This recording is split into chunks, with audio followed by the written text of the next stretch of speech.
यार रानी, उठ भी जाओ ना, मुझे भूख लग रही है। जल्दी से नाश्ता बनाओ, उसके बाद मुझे काम पर भी जाना है।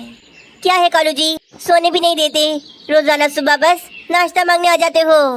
तो नाश्ता तो सुबह ही मांगूंगा ना, क्या रात में मांगूंगा? बस करें, क्या सुबह सुबह ठंडे ठंडे जोक मार रहे हैं? मुझे सोने दें, मैं कोई नाश्ता नहीं बनाऊंगी, मुझे नींद आ रही है। यार रानी, ऐसे कैसे चलेगा? पूरा दिन खेत में जाकर मुझे काम करना होता है। तुम अगर नाश्ता ही नहीं दोगी तो मैं खेत में जाकर काम कैसे करूंगा? रानी कौवी बहुत ज्यादा आलसी थी। उसे घर के काम करना बिल्कुल भी पसंद नहीं था। क्या कह रहा हूँ मैं रानी, समझ में नहीं आ रहा। जल्दी से उठो, मेरे लिए नाश्ता बनाओ। बस फिर गुस्से में रानी कौवी उठकर रसोई में चली जाती है। हर समय बस नाश्ता नाश्ता नाश्ता, मुझसे नहीं बनता इतनी सुबह सुबह नाश्ता। मैं तो तंग आ गई हूँ बहुत ज्यादा। कुछ देर के बाद फिर रानी कौवी चाय और पराठा बनाकर कालू कौवे को दे देती है, पर पराठा तो बिल्कुल जला हुआ था। ये क्या रानी, ये क्या बना कर लाई इतनी देर के अंदर? जला हुआ पराठा, मैंने नहीं खाना ये। खाना है तो खाएं, वरना मैं ले जाकर रख देती हूँ। मुझसे तो ऐसे ही बनते हैं पराठे। क्या हो गया यार तुम्हें? तुम अपने पति को अच्छा खाना बना के भी नहीं देती। मुझे नहीं खाना ये पराठा, मैं सिर्फ चाय ही पी लूंगा। कालू कौवा फिर सिर्फ चाय ही पी लेता है। अरे बाप रे, ये क्या कर दिया रानी? चाय में तुमने चीनी की जगह नमक क्यों डाल दिया? क्या मैंने नमक डाल दिया? कालू जी, इतनी सुबह सुबह उठाओगे तो मैं चाय ऐसे ही बनाऊंगी। कालू कौवा तो गुस्सा होकर अपने काम पर चला जाता है। रानी कौवी दोबारा से सो जाती है। हाय रे, किसी की नजर न लगे। कितनी सुंदर है तू रानी। कालू जी के तो भागे ही खुल गए, जो उनकी शादी इतनी सुंदर कवि से हो गई। रानी कौवी तो शीशे के आगे खड़ी मेकअप कर रही थी। उसने भोजन बनाया ही नहीं था। तभी कालू कौवा भी काम से वापस आ जाता है। कालू जी, आप आ गए। देखें, आपके लिए ही मेकअप कर रही हूँ। हाँ हाँ, अच्छी लग रही हो। पर रानी, इस समय मुझे बहुत ज़्यादा भूख लग रही है। बताओ ना, तुमने क्या बनाया है? मैंने तो कुछ नहीं बनाया। मैं तो सोच रही थी आप शायद बाहर से कुछ लेकर आएंगे। फिर वही बात, तुम भोजन क्यों नहीं बनाती? सुबह से भूखा हूँ, सुबह भी काम पर ऐसे ही किया था। पूरा दिन काम किया और अभी भी तुमने भोजन नहीं बनाया। चलो जाओ जाओ, जल्दी से रसोई में जाओ और मेरे लिए जल्दी से कोई मज़ेदार सा भोजन बना के लाओ। नहीं भाई नहीं, मैं अभी मेकअप कर रही हूँ, मुझे आराम से मेकअप करने दें। मैं रसोई में जाकर पसीना पसीना होना नहीं चाहती। भूख की वजह से कालू कौवे को तो बहुत ज्यादा गुस्सा आ रहा था। ठीक है फिर, आज मैं भी भूखा रहूंगा और तुम भी। आज बाहर से कुछ नहीं आएगा। अरे वाह, क्या बढ़िया सुगंध आ रही है। जरूर मीनू चिड़िया के घर से आ रही होगी। देखता हूँ जाकर क्या बनाया है उसने। भोजन की सुगंध सूंघते सूंघते कालू कौवा मीनू चिड़िया के घर चला जाता है। वाह भाई, पालक पनीर बना रही हो। पता है मीनू चिड़िया, इसकी सुगंध पूरे जंगल में फैल गई है। हाँ, बस बन गई है। तुम्हें खानी है तो बताओ। हाँ हाँ, क्यों नहीं, दे दो एक प्लेट के अंदर। मीनू चिड़िया कालू कौवे को पालक पनीर देती है। कालू कौवा तो बड़े मजे से वे खाने लग जाता है। क्या बात है कालू कौवे, 4 प्यालियाँ खा ली फिर भी तुम्हारा पेट नहीं भरा। क्या रानी कौवी ने तुम्हारे लिए घर में भोजन नहीं बनाया था? कहाँ मीनू चिड़िया, रानी तो एक नंबर की आलसी हो गई है। ना घर का कोई काम करेगी और ना ही भोजन बनाएगी। मैं भी रोजाना बिना भोजन के ही जाता हूँ काम पर। तो ये बात है। कालू कौवे, चिंता क्यों करते हो? मेरे पास एक बढ़िया सा उपाय है। देखना, रानी कौवी कुछ ही दिनों में बिल्कुल ठीक हो जाएगी। मीनू चिड़िया फिर कालू कौवे को अपना वे उपाय बताने लगती है। वाह मीनू चिड़िया, क्या उपाय है तुम्हारा? तुम्हारा अगर ये उपाय काम कर गया तो मेरे तो मजे आ जाएंगे। बस फिर शाम को वापसी पर कालू कौवा अपने साथ घर पर अपनी दोस्त सोनी कौवी को लेकर आता है। कालू जी, ये कौवी कौन है और ये आपके साथ हमारे घर पर क्यों आई है? रानी, ये मेरी दोस्त सोनी है। तुम तो भोजन बनाती ही नहीं हो, इसीलिए मैं इसे अपने साथ ले आया। अब ये रोजाना मुझे मजे मजे के भोजन बना के देगी, हमारे घर के सारे काम करेगी। वाह कालू जी, ये किया ना आपने कोई काम। अब तो मेरी पूरी तरह से छुट्टी हो गई। फिर अगले दिन सुबह ही सुबह सोनी कौवी कालू कौवे के लिए मजेदार सा नाश्ता लेके आती है। चलो आ जाओ सोनी, तुम भी मेरे साथ नाश्ता करो। रानी तो सो रही है, सोने ही दो इसे। फिर दोनों मिलकर ही वे मजेदार सा नाश्ता करते हैं। वाह वाह, मजा ही आ गया। क्या स्वाद है तुम्हारे हाथों में, नाश्ता करके मजा ही आ गया। रानी कौवी भी ये सब कुछ देख रही थी। आज तक कभी मेरी तारीफ तो की नहीं, और इस सोनी कवि की तो देखो कितनी ज्यादा तारीफें कर रहे हैं। अच्छा चलो सोनी, अब मैं जा रहा हूँ काम पर। कौवे जी क्यों जा रहे हैं काम पर? मैंने सोचा था आज दोपहर में आपके लिए कोई मजेदार सा भोजन बनाऊंगी, आपको खाकर मजा आ जाएगा। क्या वाकई में? अगर ऐसी बात है तो मैं नहीं जाता काम पर, तुम मेरे लिए बना लो भोजन। हाय रे, ये चल क्या रहा है? कालू जी सोनी कवि की वजह से छुट्टी कर रहे हैं काम की। दोपहर हो जाती है। सोनी कौवी कालू कौवे को मजेदार सा भोजन खिलाती है। उसके बाद दोनों बैठकर काफी देर तक बातें करते रहते हैं। कौवे जी, मैं आपके घर में काम करने तो आ गई, पर आप जानते हैं ना मेरा घर नहीं है इस जंगल में।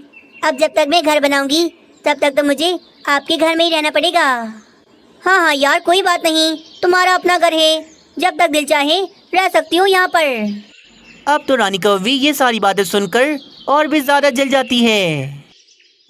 लगता है ये सोनी कवि इस घर की नौकरानी नहीं बल्कि मालकिन बनना चाहती है, पर मेरे होते हुए ऐसा हो नहीं सकता। छोड़ूंगी नहीं इसे तो अभी बताती हूँ। गुस्से में रानी कौवी सोनी कौवी के पास आकर उसे जोर से थप्पड़ मारती है। चलो चलो भाग जाओ यहाँ से। कालू जी मेरे पति हैं मेरे, मैं बना के दूंगी इन्हें भोजन, जो बोलेंगे वो बना के दूंगी, पर तुम इस घर में अब बिल्कुल रह नहीं सकती। ओए रानी, पहले मुझसे वादा करो कि सोनी के जाने के बाद तुम मुझे रोजाना भोजन बना के दोगी। मैं जो कहूँगा वो बना के दोगी मुझे। हाँ दूंगी बाबा दूंगी, जो बोलोगे वो बना के दूंगी, पर इस सोनी कवि को अभी के अभी हमारे घर से निकाल दो। सोनी कौवी तो फिर चली जाती है। मीनू चिड़िया के उपाय की वजह से रानी कौवी डर के मारे कालू कौवे के सारे काम करने लग जाती है। रानी कौवी खुश थी, इसीलिए वे मिठाई लेकर पक्षियों के पास आई थी। क्या बात है रानी कवि, किस बात की मिठाई खिला रही हो सब पक्षियों को? मीनू चिड़िया, मेरी नौकरी लग गई है उल्लू सेठ के घर पर, मैं वहाँ जाकर काम करूँगी और बहुत सारे पैसे कमाऊंगी।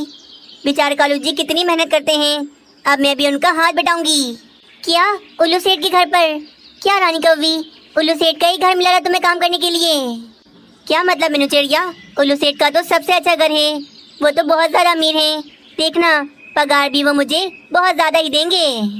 सोचे तुम्हारी, उल्लू सेठ और उसकी पत्नी एक नंबर की चालाक हैं।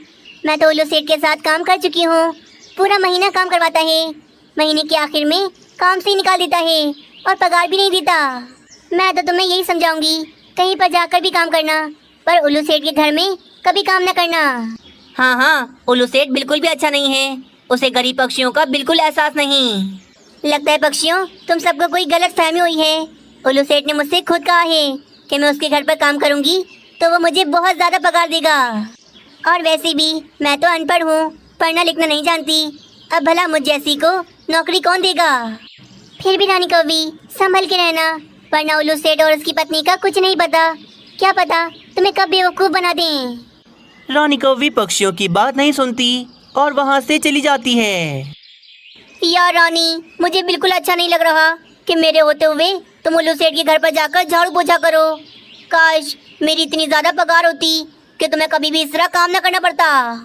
कालू जी, अगर हमें अपने बेटे राजू को अच्छे स्कूल में पढ़ाना है तो हम दोनों को मिलकर नौकरी करनी पड़ेगी। चलें, अब मैं चलती हूँ, आप भी अपना ख्याल रखना। बस फिर रानी कौवी उल्लू सेठ के घर पर काम करने के लिए चली जाती है। कहाँ रह गई थी तुम? हाँ, 7 बजे आने का बोला था ना, अब तो 9 बज रहे हैं। इस तरह मुफ्त की पगार नहीं दूंगी मैं तुम्हें, आज पहला दिन है इसीलिए माफ़ कर रही हूँ। चलो चलो जल्दी से झाड़ू पोछा उठाओ और पूरे घर को चमका दो।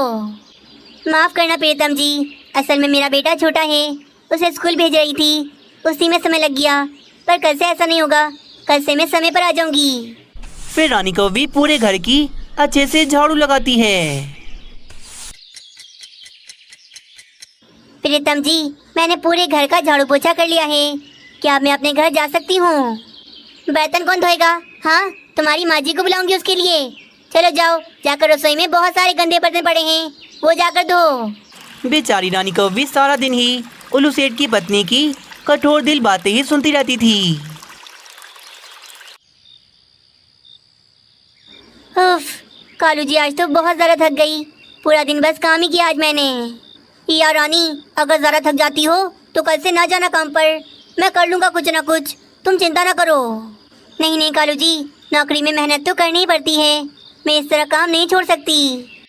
अगले दिन सुबह रानी कौवी जल्दी उठकर उल्लू सेठ के घर में काम करने चली जाती है और आज तो वे आकर जल्दी जल्दी सारा काम निपटाने लगती है।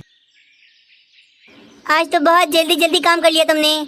लगता है आज घर जाने की बहुत ज़्यादा जल्दी है तुम्हें।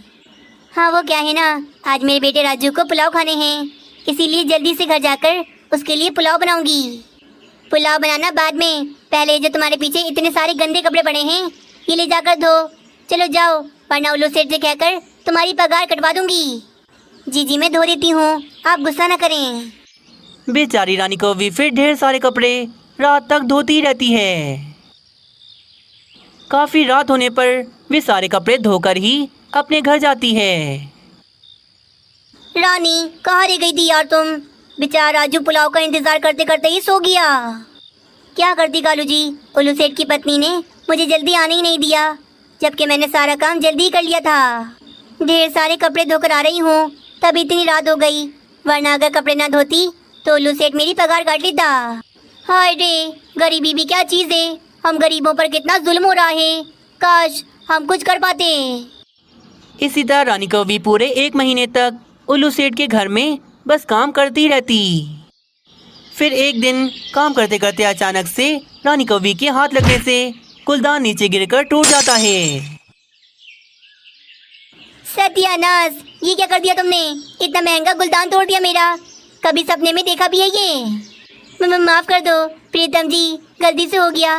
मैं तो बस सफाई कर रही थी, मुझे नहीं पता कैसे गिर गया ये।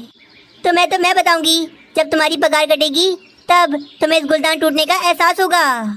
तभी वहाँ पर उल्लू सेठ भी आ जाता है। अरे भाई, क्या किया तुमने? क्यों परेशान कर रही हो मेरी पत्नी को? चलो चलो भागो यहाँ से, मैंने तुम्हें काम से निकाल दिया है। तुम्हें कोई पगार वगार नहीं मिलेगी। ऐसे कैसे नहीं मिलेगी मेरी पगार? मैंने पूरे महीने यहाँ पर काम किया है, मैं तो अपनी पगार यहाँ से लेकर ही जाऊंगी। नहीं देता मैं कोई पगार वगार। और वैसे भी तुमने मेरा गुलदान तोड़ दिया, इतना नुकसान कर दिया मेरा, और मेरी पत्नी को इतना परेशान भी किया, इसीलिए यहाँ से चली जाओ, कोई पगार नहीं मिलेगी तुम्हें। उल्लू सेठ और प्रीतम मिलकर बेचारी रानी कौवी को अपने घर से बाहर निकाल देते हैं।